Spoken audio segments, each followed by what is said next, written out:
Let's rock and roll, baby. Tony, take me back to the moment when you realized that you had to build Duesy in public. Was that a conscious decision, or did it happen out of necessity? Like what was behind that decision? It was a conscious decision that I made so Duesy's my second company, and the first go around, I felt like I was keeping everything like a big secret for some reason, because I just felt like that's what you were supposed to do. Yeah. So I never really talked about what we were doing, how we were doing it, the wins, the losses. It all stayed in here and in here, and it just sort of like chewed at me because I'm an external processor. Yeah. And so I just made the decision with the second time. It was like, let's talk about this. Like, I think people will find it interesting, I hope. And so I do my best to be very authentic about it. And my stuff is not polished, like by design. When I have a thought, I share it. And it's super uncomfortable for me because it's not really my natural state. Like, I think my natural state is actually to kind of hold my cards tight, because I feel like that's what you're taught to do, is like, oh, you shouldn't, your competition, they're watching what you're doing, you can't talk about it. Yeah. We always talk about startups in stealth mode, right? Yeah. I think that's silliness. Like, especially in today's world, it's so easy to build stuff at this point that, technology is not the moat anymore. It's you as a founder. You're the moat. Your passion, your story, the reasons that you're doing it, like, that's the moat. The technology can be built a lot of different ways these days. Yeah, I've never heard anybody say that you as the founder are the moat, but it makes sense, hearing you talk about it. What's been the hardest moment of that build in public journey for you? Was there like a moment where you thought, oh, I should have kept that private? There hasn't been a specific moment. I mean, honestly, it's just literally, I try to post on LinkedIn every day. Like, I have picked LinkedIn as my thing. I don't do Twitter. I don't do Facebook. LinkedIn is my space. And it hasn't been really one moment. It's just almost the everyday moment of hitting that post button.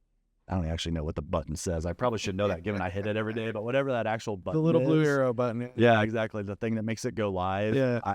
Every day before I hit that button, I pause and I just think about, like, is this, because I never want to come across like the wrong way or say the wrong thing or be offensive to anyone. Like, I'm just trying to share my journey, and people love to read into intentions sometime and make up their own stories. And so it's just that everyday submission, that it just causes me to pause. Thankfully, knock on wood, I haven't had any. I've had a couple people, comment some negative things or whatever, but nothing horrible. Mm-hmm. But it's always lurking in the back of my mind. Yeah, no, I can see that. I mean, we always talk about how your startup is like we always hear this phrase, like, your startup is your baby, and you attach yourself so emotionally to the work that you're doing. And in the startup world, as a founder, it's even greater because it's a creation thing. And so I could see where putting yourself out there would be traumatic in a way, or, the apprehension would be much higher. Mm-hmm. You've done a great job. I mean, it's been, that's why I wanted to start there, because it's been so fun to watch that part of your story. Yeah. Because it has been, every step's been out there, every single step. Yeah. It has all been out there. And I think the thing that keeps me going with it is that I right before this podcast, I was on a call that came from LinkedIn. I didn't know this guy. He's out of Houston. Wow. He's been following me on LinkedIn. Okay. He's got connections in youth sports. He's commented on my stuff several times. And so we kind of knew each other that way. But then he finally pinged me directly and was like, can we hop on a Zoom? Like, I just feel like we should connect. And that has happened over the last year. I would say at least once a month, maybe more than that, of just it works for me. And I don't have some huge following, mm-hmm. but my following is very engaged with my story, I feel like. Mm-hmm. And so I get a lot of just interaction from it's not, what's the right words here? It's not quantity, it's quality, I think, right? There's certainly people out there who have way bigger followings than I do, but mine is really dialed into what I'm doing. Yeah. And it's been awesome. I mean, we've already had several investor discussions with people, and it's all just happening from LinkedIn. And I laugh every time I say that, because had I said that to Tony 3 years ago, I would have been like, what are you talking about? But I really committed to it over like the last 12, 18 months, and it's working. Yeah. That's why I keep doing it. It's kind of what the channel's for, right? I mean, in a lot of ways. It is. I would have rolled my eyes at that 12, 18 months ago, right? And now here I am, like, I'm very mindful of it, and I post every day, and yeah, just trying to share my story. Yeah, I wonder how much of that for you is the authenticity, because it is so authentic. Like, what you put out there is Tony, right? Mm-hmm. And I've known you for a long time, so For better and worse. yeah, for sure. But it's to see that authenticity probably it gives people like that. Sure, I can reach out to him, like he's a person, Mm-hmm. right? Versus if it was more polished or more, you could tell that you were being. I mean, I gotta say, like, watching you do the smoke thing on the video the other day. Yeah. I mean, that was pretty cool, right? Yeah. But that's just so disarming in a way. Yeah. Yeah. I just try to be myself, and it does cause me to pause, because I've also lived in corporate America, right? Where I wonder sometimes, like, am I being too open and too casual about it? But the reality is, like, that's just me. Yeah. Right. Like, I'm 47 years old.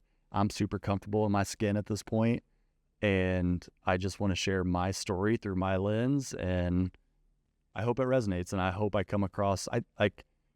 We can go super deep on this, but with the rise of AI and the automation in our life, like, I think in the coming years, the people that know how to human really well are going to be the winners. And like, I also laugh at that when I like say that out loud, but just look around and no one's really human anymore. I feel like we're all so polished and so guarded, and no one's sharing like their real story. And the people that learn how to do that and create real relationships are going to be the winners, because the tech is, it's making everything boring.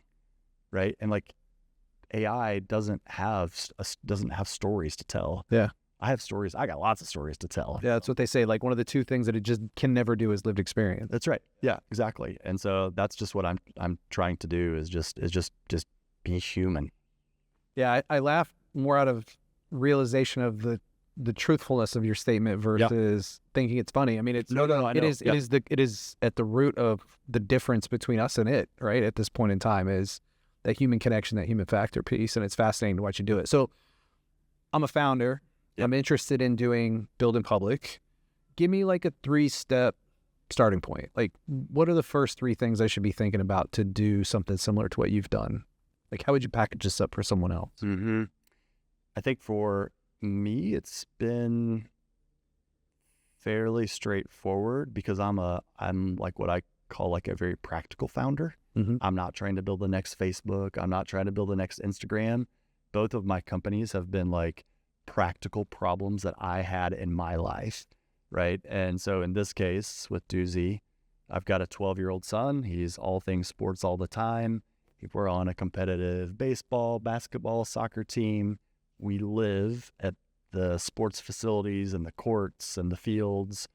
And for me, like, I just started talking about that, right? Like, it is my day-to-day experience, and I'm living in that world, and I found a problem in that world, and now I'm solving it.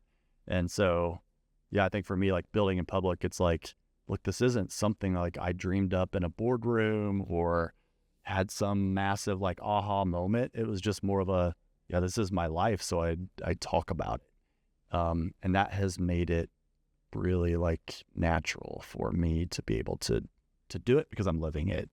So yeah, I think my 3 steps would be, find a practical problem in your life that you're living, and just start talking about it. And people will either agree with you or not. But for me, like, one of the first signals was when I first started posting about this, I had a bunch of people like responding, going, yes, that. I'm so tired of standing in the line at the gate going to my son's tournament or my daughter's tournament. And like, it was like that validation of, oh, I'm not the only one. Like, I think I'm onto something. And so then I was like, well, what if I tried this? Would you try it? Yeah, we would try that, right? So we built it, and then they did, and it was just, it's that I'm a very practical person when it comes to that, and it's helped a lot. So I didn't give you 3 exact steps, but no, it's good. I'm yeah. looking at like, what's that journey that someone can get on? Like, how do they get started? That's, I think, the practical piece of this. And I think you nailed it. Like, just find that thing, that problem, that issue, and just start talking about it. Put it out there. Like, put it out there. Not talking out, like talking in conversations and passing and so on is different than putting it out in public like that. Because that, a lot of people who you don't know, who aren't in your closed network or your friends network or your LinkedIn, like putting it out there as publicly as you had. I mean, it's like the sales call you're just talking about. Like, that came from someone you did not know prior. Nope. But it's because you put it out there. So to me, that's like the third thing that you didn't say. That's that third step is you got to hit that little blue button. It's so day, hard, right? Yeah, it's really hard. I pause every day for all the reasons that we've already said, but yeah, it's scary. You have to be brave about it. As cheesy as that sounds, like, it requires a lot of bravery. Yeah. And it's the same with your product. Like, I experienced it this past weekend. Like, we had our one of our new pieces of our product, our platform, go live this weekend. So we powered the gate ticketing at a youth baseball tournament here in Kansas City. And I don't get nervous very often. I almost don't hardly remember Saturday. Like, I was that worked up on Saturday just because it's so scary, like, putting this thing, the baby, out into the world. And it's always scary, but not only that, like, I'm part of that community, right? Like, my son is in the youth baseball scene here in Kansas City. And so, one, you have to put your baby out into the world, which is already scary. But 2, it's like, to a lot of your friends and family, right? Like, they're using this thing. And I was just like, I was really nervous about Saturday. You have to have the guts to throw it out there. That's a great segue to my next question, though, because this idea of putting it, not only is it your idea, are you building something and you're putting it out there, but it's into a community that you're a part of. But that's been your story, right? Like, so you built 2 companies, Where3 and now Duesy, and both of them have been focused on empowering community, right, through technology.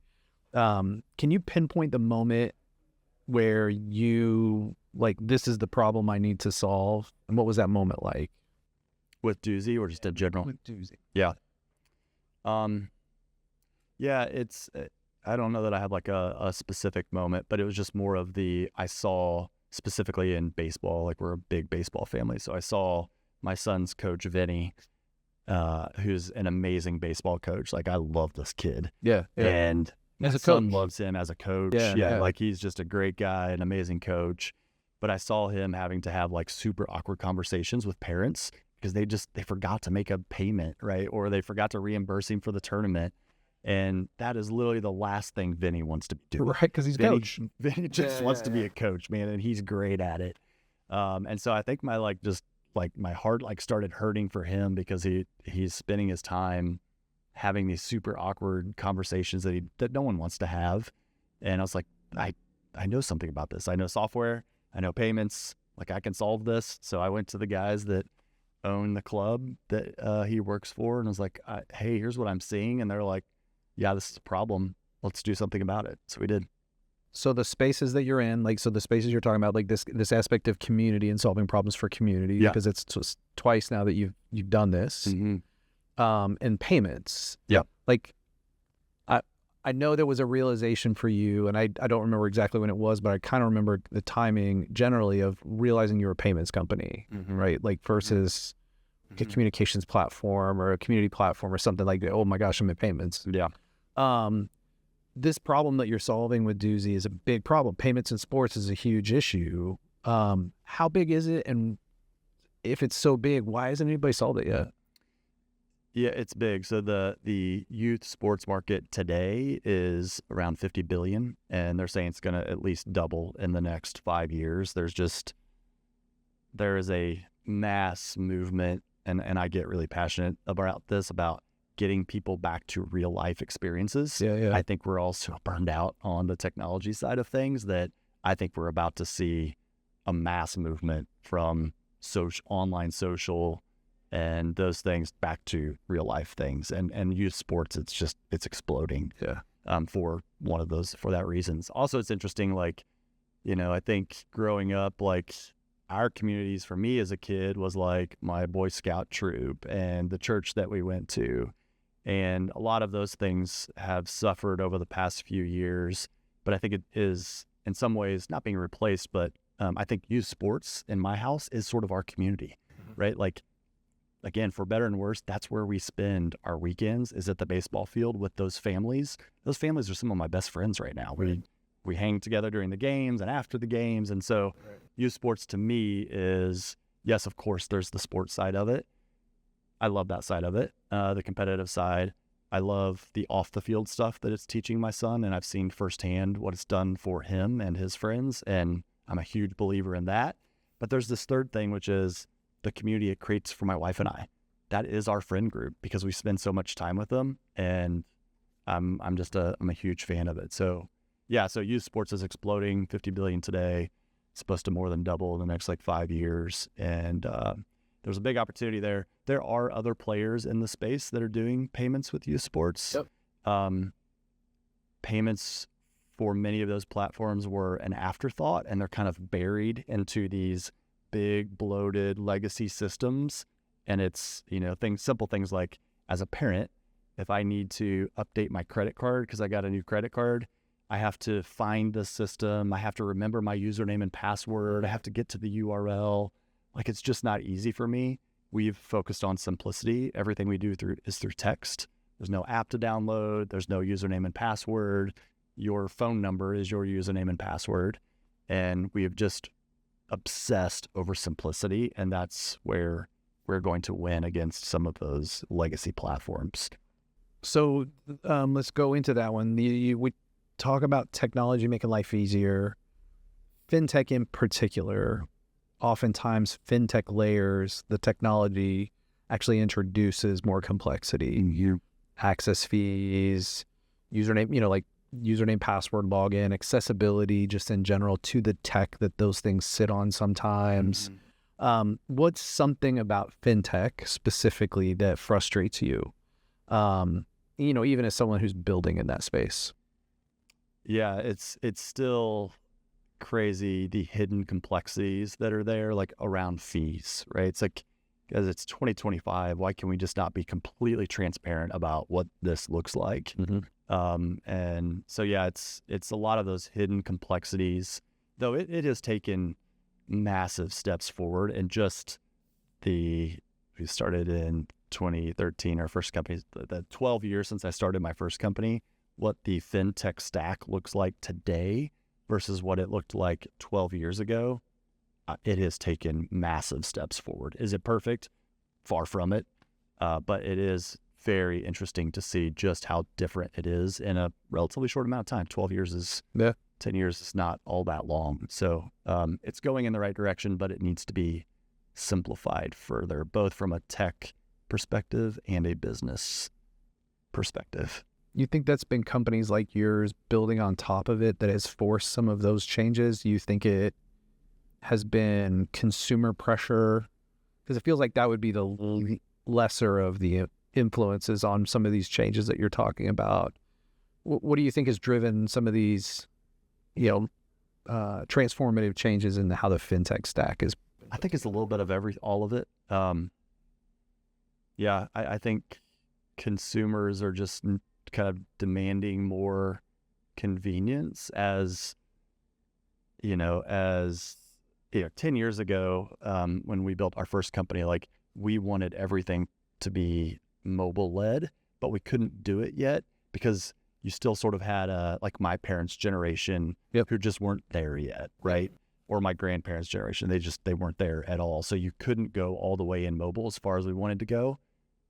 With Duesy, we've gone all in on mobile. Like, everything is based off of your mobile number. You have to have an internet connected device. Like, we've gone all in, which has simplified the experience. And we've been able to do that because that generation that was sort of rejecting mobile just because of age or whatever, they're gone. Right? Yeah. And the grandparents now have had mobile in their lives for whatever, 20 years. And they're even just this weekend, we were doing gate ticketing. A lot of the grandparents come to games, and it was the first set of grandparents that came walking up the sidewalk this weekend.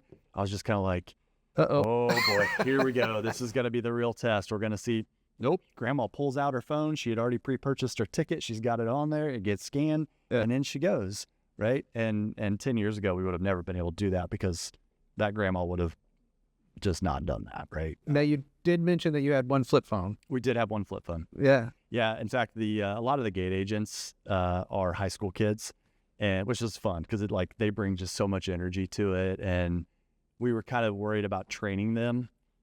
I don't know why I was worried about training them, because we told them how Duesy worked, and they looked at me like, of course it works this way, old man. Yeah. Like they built it. Yeah, exactly. Yeah. So no problems there. But one of the gate agents that morning before we started, she says, what happens if we get a flip phone? And I think I actually laughed at her, and I was like, we're not going to get a flip phone. 30 minutes in, this gentleman came walking up, and sure as heck, he had a flip phone. It was one. So yeah, thankfully we had an iPad there, and we were able to get him through that way. But yeah, I guess they're still out there, or at least a few of them. Yeah, fringe use cases. They'll always fringe use case. Always present a problem. Baby. Yeah. For sure. So if you were starting a fintech company today and it wasn't Duesy, and you couldn't build Duesy, what problem would you go after and why? There's so many. There's still, even in 2025, the number of checks still flying around out there in the world, especially, again, I have a heart for community-minded organizations, right? You think about even Girl Scouts, right? I was just at was it Westlake, I think, the hardware store over the weekend. Girl Scouts were standing out there selling cookies, and someone had, back to LinkedIn, had pinged me on LinkedIn recently and said, hey man, I bought Girl Scout cookies the other day, and it was a pain paying them. Why could Duesy do this? And it's like, yeah, it probably could. We've got blinders on right now because we're a small team, and heads down, let's go get one thing right. But yeah, I think about organizations like that where Girl Scouts or the Boy Scouts or HOAs, right? I still write a check to my HOA. They don't accept it. Yeah. Right. And there's all these little niche markets that just need software that's built for them. Right. And that's where we're having some luck is, gate ticketing, for example. It's I had several people ping me when I said publicly that we were building gate ticketing, going, why in the world would you build gate ticketing? There's a million solutions out there. It's that's true. There are a million solutions out there. Those solutions are built horizontally, meaning they work okay for a bunch of different markets, but they don't work great for any market, right? Yeah. Because there's always those little nuances. And that's what we're doing for youth sports. It's we are going to go nail youth sports and build a solution for them that probably doesn't work for others, right? And I always go back to, if I were going to build for another one, I just go get one market, one little niche, and get it right. And then you can always go to more, but build for their nuances. And you can, just because some horizontal solution is out there, if you go to them and say, yeah, but I've accounted for this scenario and that scenario and that scenario, that guy hasn't, because he's trying to be everything to everyone, they'll move to you. Yeah, I think that's the power of focus for sure. Yeah, because it allows you to go deeper on the problem. Go vertical, not horizontal. That's what I do. And that does present the opportunity for you to examine as you scale. Yeah, examine adjacencies and which ones are most common, which ones are most, which ones do we have to maybe customize less to get into that adjacency, but let's go deep first. Yes. Yeah. And we did that with Aware 3. Aware 3 actually ended up being sold by 5 different brands at one point. So we started it with churches and sort of, we figured that out there. And then through partnerships, we were selling it into K-12 through a brand called Facts, F-A-C-T-S.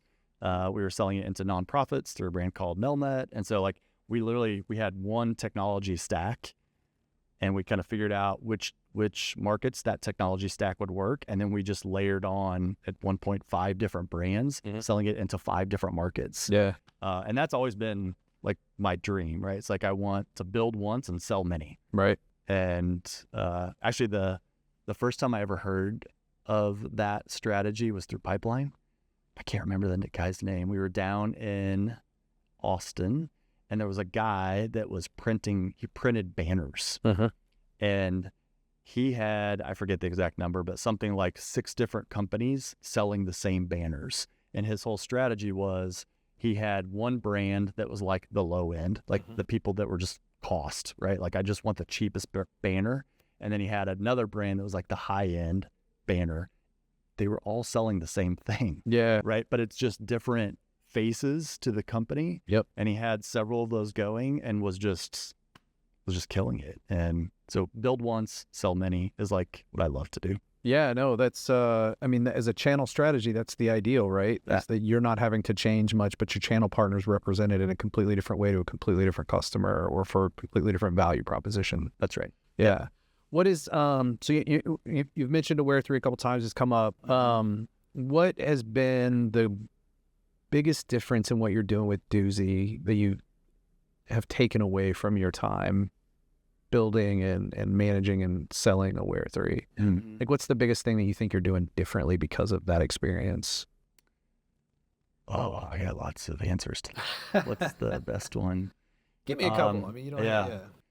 I think one of them is my emotional attachment to this company. I was very emotionally attached to Aware3. I didn't know that until it was too late. Sure. But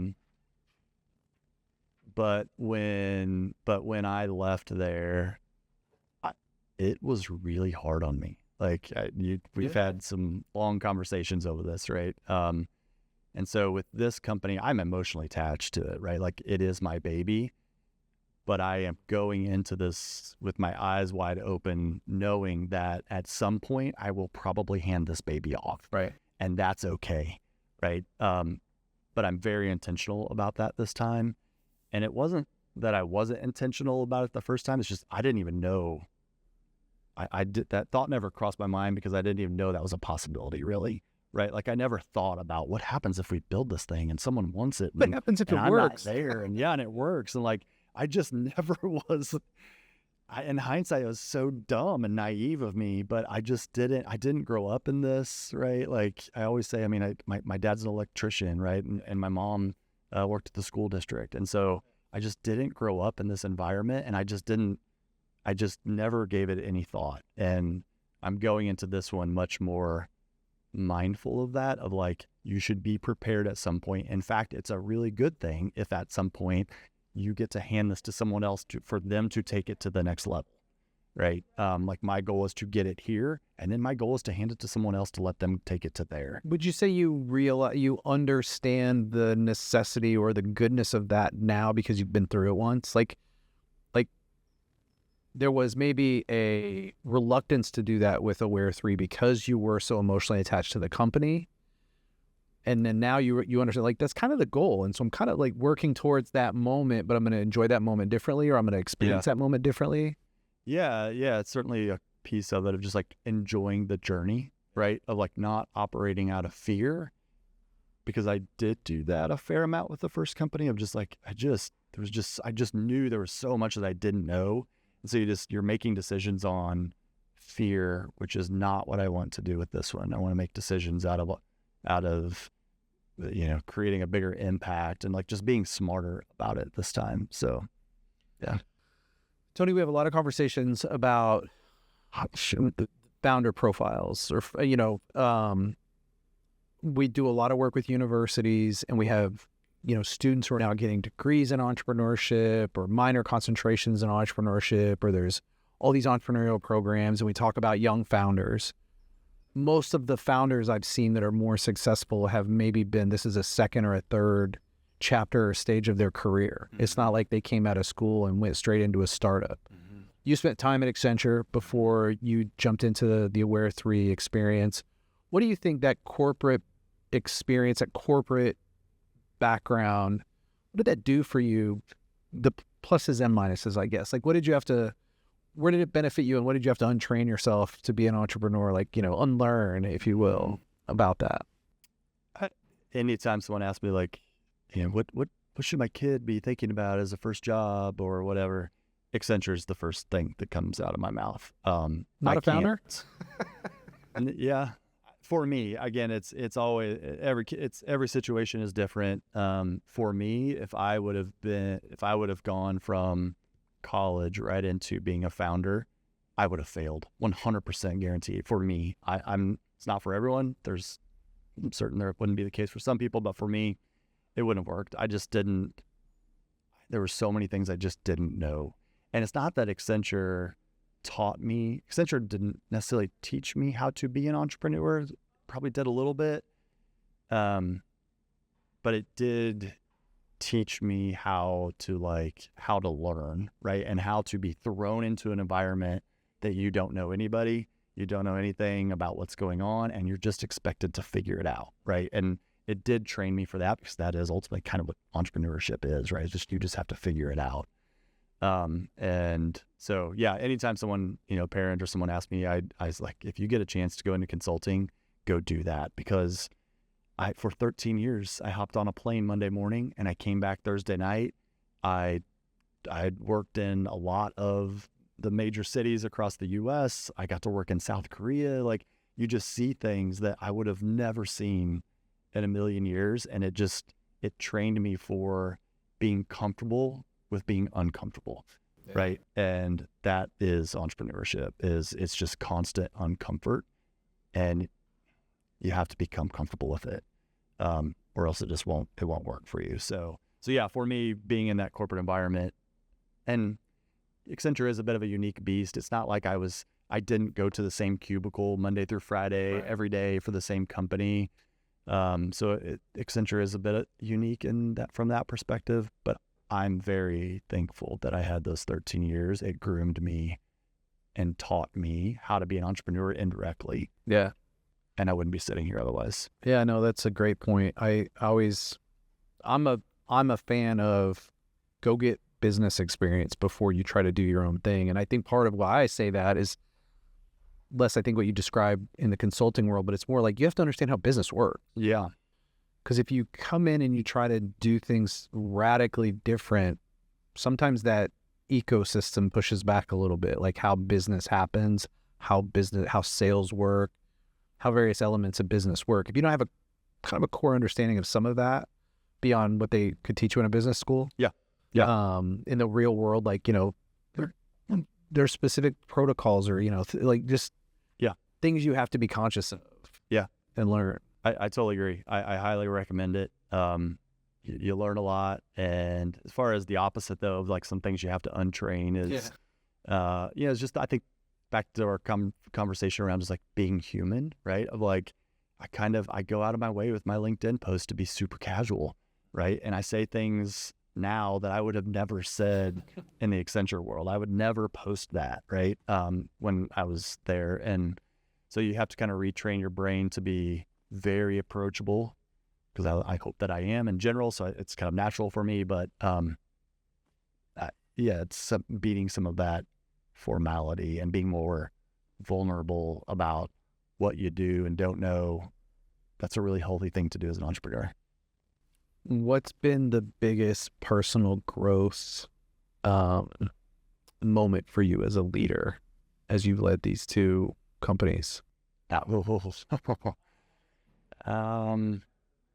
biggest personal growth, I think the best way to summarize it would probably be going from someone who felt like I had to have all the answers all the time to almost kind of doing a 180 and being overly I don't have the answers, because I don't, right? I've changed sort of the view of I need to be the one being we're going there and here's how we're going to get there, to we're going to go over there. I'm not quite sure how we're going to get there, but as a team, we're going to figure that out. Right. Yeah. And, I would have never done that 10 years ago. Right. Versus now I'm very much I don't know. What do y'all think? how are we going to get there? We got a leak in the boat over here. Yeah. Anybody got, what are we going to do? You're running out of time. You got to figure it out. So let's all figure it out together. Yeah. Yeah. Is that a curiosity muscle that's been developed, or is that?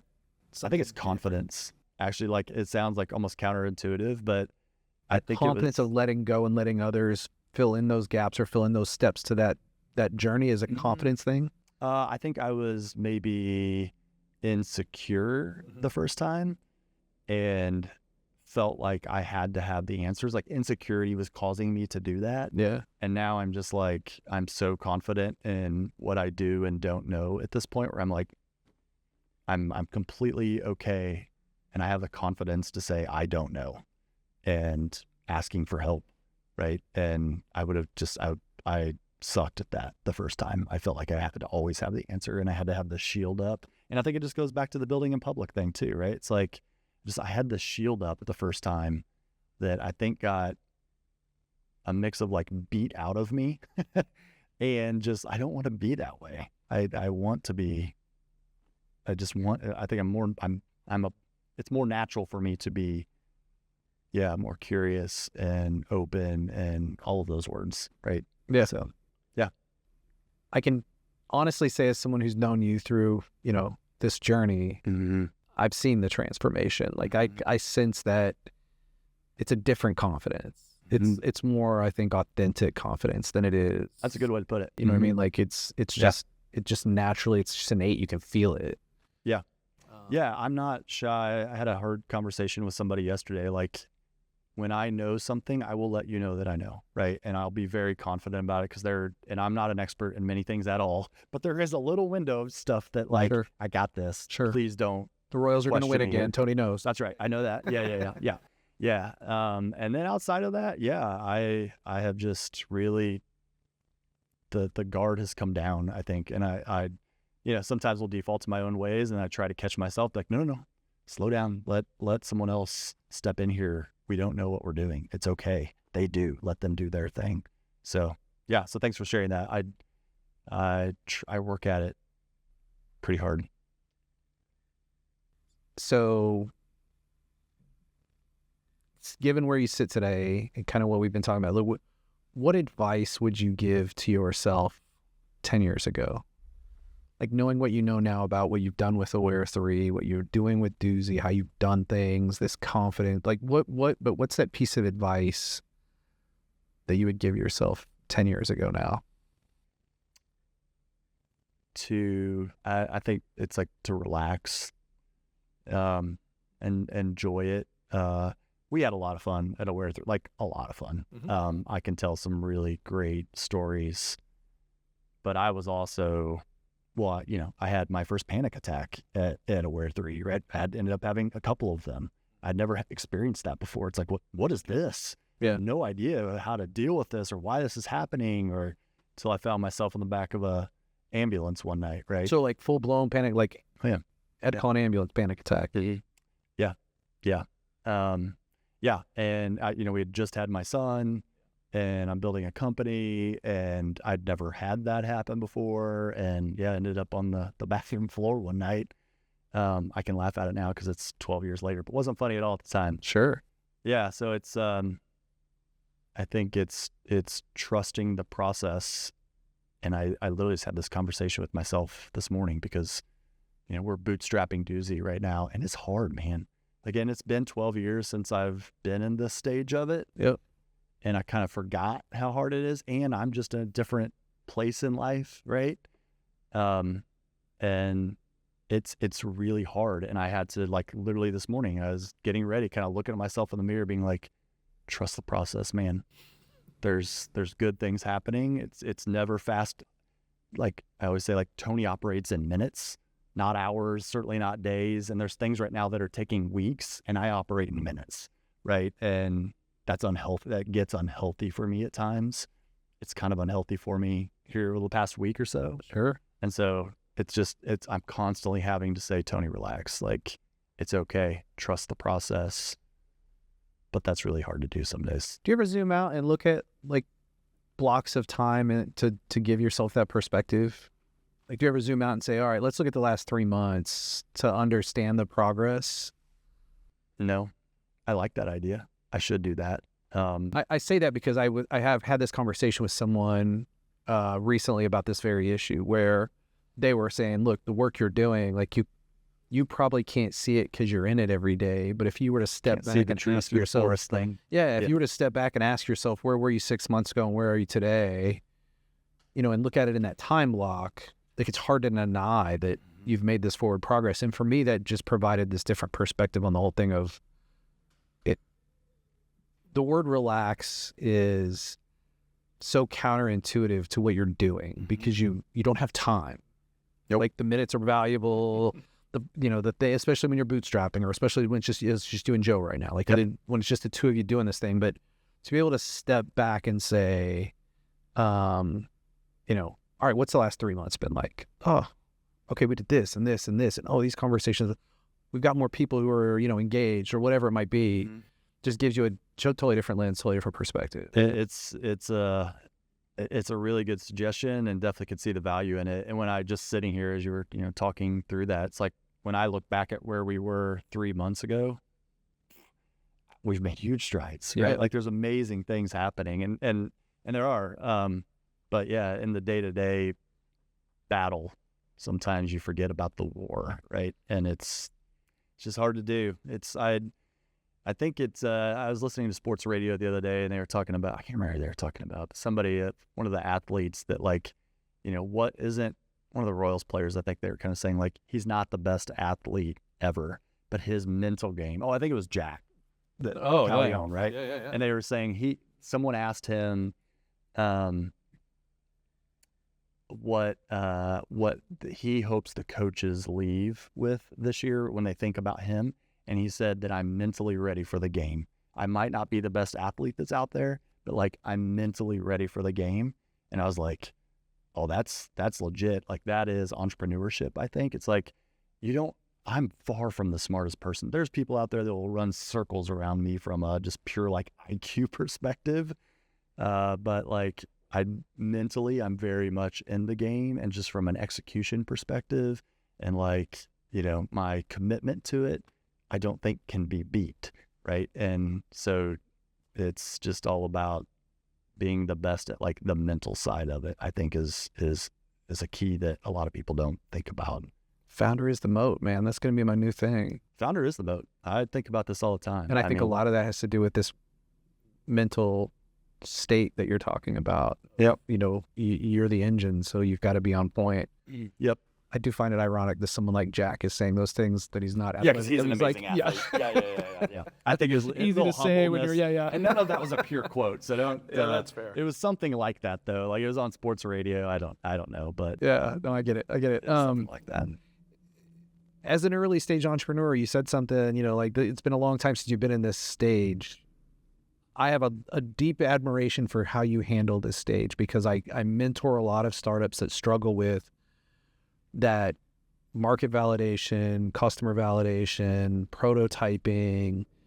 They want things to be better before they put it in front of anybody. And you're like, honestly, you're the quite opposite. You were like you started talking about the idea before you had anything. Mm-hmm. What have those steps been for you? Like how raw was the first thing you put in front of somebody? And then what have been some of those steps that you've taken to iterate to get to something where you're now powering a tournament, or, you're now doing ticketing for an entire tournament in a pretty short amount of time since you guys started this thing? It's super uncomfortable. Yeah. We put our first, we have two products today. We have our dues and fees product for the youth sports club.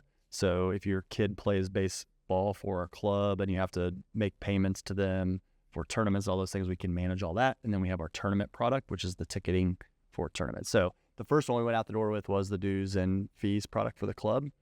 The first club that we brought on was my son's baseball club. Mm-hmm. So like, I know these people, right? Like we spend a lot of time with these people. These are our friends. And it's like, it's always hard, but knowing that you're handing a product to someone who's your close friends, that's not fully baked, that things are gonna go wrong. And oh, by the way, it's dealing with their credit card, right? No So, pressure. No pressure. like, so that's sort of like religion or something like that. Like I'm checking all the boxes that I shouldn't be doing, right? Like, hand me your money. yeah, hand me your money. These are my friends. My son plays baseball there. Like we're just checking every box. And Son, I mean, if this doesn't go well, this team's going to be different for you. yeah. Like, sorry, Reed, instead of getting to be shortstop now, you're just hanging out in the dugout because your dad messed up everything. Yeah. So it was super unnerving. I wish I had something smart to say on how not to be nervous about that. You just have to, again, you have to be uncomfortable, or you have to be comfortable with being uncomfortable, because it was very uncomfortable. So what was the first thing that you put in front of them? Like when you know, because it wasn't a piece of software. It was actually, yeah. So we ran the concept by, I ran the concept by a few parents of like, hey man, don't you hate getting these texts that you forgot a payment? And like, everyone's like, this is a nightmare, right? And then talked to guys that ran the club. So I kind of ran the concept by them. But no, like the first thing that they actually saw was software. It was rough, but it did do the very basics. But you immediately, like, I'm getting text directly from some of the parents because I know them, going, hey, we did this thing and I think this is you. We're a divorced household, so we need this payment going over there and this payment going over there, and grandma likes to pay this part. And I'm like, no, we can only handle this one scenario right now. And it's just hard. But had we waited until it was all perfect, we'd still be waiting. Right. And things just came up along the way that we would have never dreamed in a million years, right? The grandparent paying for things, right? That just wouldn't have come to my mind, right? And so I'm a huge advocate of just get something out there. It could be smoke and mirrors, it can be whatever, but get something to market, get real people using it, because you can sit in your office all day, every day, and you're only going to come up with so much. Your customers will tell you what you need to build. Yeah, go talk to them, get in front of them. Yep. Especially the ones, I mean, it's interesting. You have this, again, it's this community aspect of what you've been able to do, which is, I think, when you look at serial entrepreneurs that find a trajectory or find a series of market, I believe Duesy's not your last, because you've kind of hit this stride of I love it.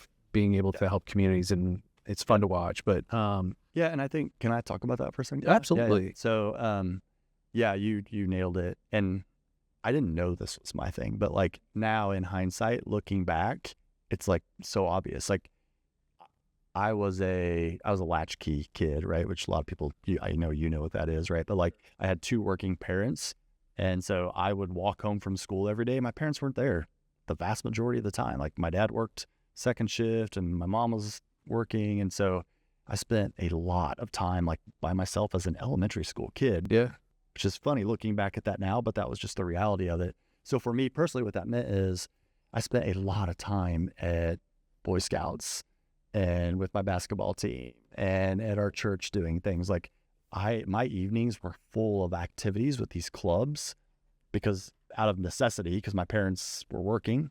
But when I look back, like those things like materially impacted me in a really positive way. And so as I, kind of started getting older, it was like, how can I help those kinds of organizations, right? Like I'm a deep believer in those real life connections, and it's only been exacerbated with online, right? And like, again, I think there's sort of this shift happening from, like I always say, like URL to IRL. Like I think we're going to get back to this in real life clubs and associations, because people are just craving that stuff right now. I know I am. yeah. And I want to help those types of organizations be successful. And we did that with the first company. We helped churches, we helped K through 12 schools, we helped some nonprofits. Now we've moved into Duesy with youth sports clubs and tournaments. And yeah, there's this common like denominator of like, these are all in real life community things.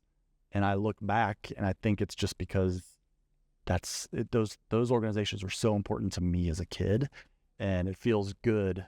I love being able to help those organizations because they help me so much. And it's sort of in a weird way, my way of like giving back to those. And it's like a good mix of of purpose and business as well, right? Because I love the business side of it, but I love that we're building like impact businesses that make a difference. Yeah. It's to see you use technology. So, the IRL to URL was a technology thing. It's interesting to see you using technology to bring people back into weird, real life right? experiences. Yeah. I mean, but to remove the friction from those things. That's why people moved away, because this was so easy. This was so much easier. Yep. To have, to be able to be behind a screen, or, just it's all at your fingertips, that kind of thing. Yep.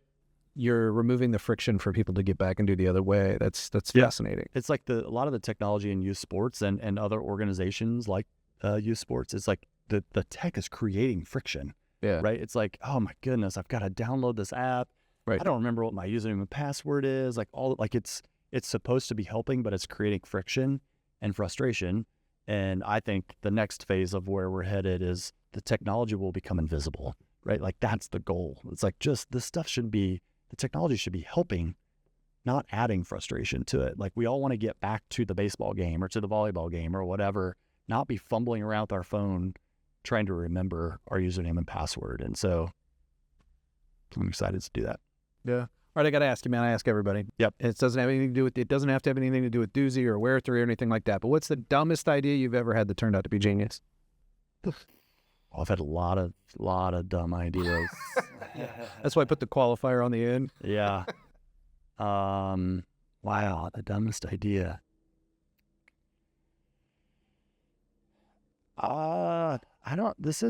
It's almost the social thing, right? It's like people, depending on what perspective and lens you come from.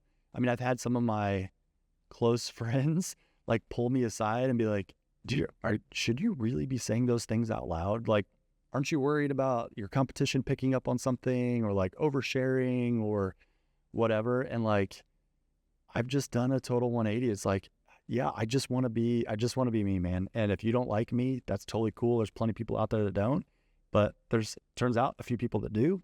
And so get on board, right? And let's go. So yeah, I think for me, it was just more of that, I don't want to say oversharing, but sharing a lot about the journey of it. And I think it's serving me pretty well right now though.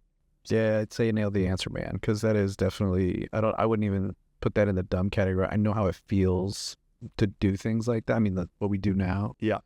But it's been genius, man. It's really cool to watch you do this in public and to see the strides you're making. Yeah. Thank you. It sounds like it's working. Yeah, I think so. And again, it's not, I don't have some massive, following, but it is the other like side benefit that I didn't expect is like, it's borderline like therapeutic for me at times.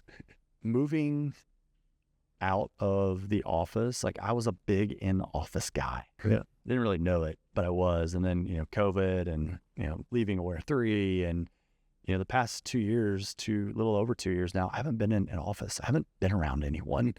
And as cheesy as it sounds, like LinkedIn has like become my office. Mm-hmm. That is my morning coffee, standing around, making coffee together, talking about the weekend. I do that on LinkedIn now. Yeah. And in some really weird, bizarre way, it has just been like therapy for me because people will comment on stuff and I'll strike up conversations and I end up on a call with one of them. And it's just been really awesome. This sounds like a LinkedIn commercial. Yeah. Could have been any platform, but yeah. Not sponsored by LinkedIn, but maybe it should be. They'll call us. Yeah. I want to have you back and talk about the mental health side of this thing because I do know I feel like a lot of the build in public thing, there was therapeutic and there was a different maybe rationale for some of the early things you did. But I know there've been a lot of things you'd gone through as a founder, as an entrepreneur, as someone who's exited a company. And I think we all have struggled, whether it is COVID or whether it is, entrepreneurship and the loneliness that's associated with that. So I want to have you come back and talk to us a little bit more about that side of this, because I think that's important for people to understand as well. Yeah, let's do it. And it's super real. I used to be the kind of person that I won't say I laughed at people that said they were having, mental health challenges. I didn't laugh, but I would probably maybe roll my eyes at somebody, right? It's like, get over it, man. Suck it up. I've done a 180. I think the mental health side of being an entrepreneur is very real. It's very hard. It's very lonely. And, you know, it's something I am very mindful of, and I have to work on it every single day. And I take it very seriously because I've just seen for myself what can happen. You can end up on the floor of the bathroom one night. Yeah. You're like, what is this? What's happening right now? And I don't want to do that. And so, yeah, so it's something I work out. I would love to. I don't have many answers. It's something I'm working on myself, but like I'm always up to chat about for sure. Yeah, let's just talk it out, man. So I am going to ask, though, the next time you have one of those milestone beers that I saw on social media. I love milestone beers. I better get an invite to a milestone beer. Anytime, man. I've got a great little spot down on the dock, and I usually just go by myself, but you're welcome. It's warming up. I'll do it now. Yeah. It was a little cold the other day, but hey, traditions don't wait, bro. All right, so if somebody wants to learn more about Duesy, where do they go? Go to justduesy.me.com or follow me on LinkedIn. I'm posting every day and sharing a lot about the journey for the better and worse. And we have a lot of cool stuff going on and some really hard stuff. And I try to post about both. And I'm learning as I go. So yeah, follow me there. Keep building, Tony. It's fun to watch you do it. Thanks for having me. You bet, man. Thanks.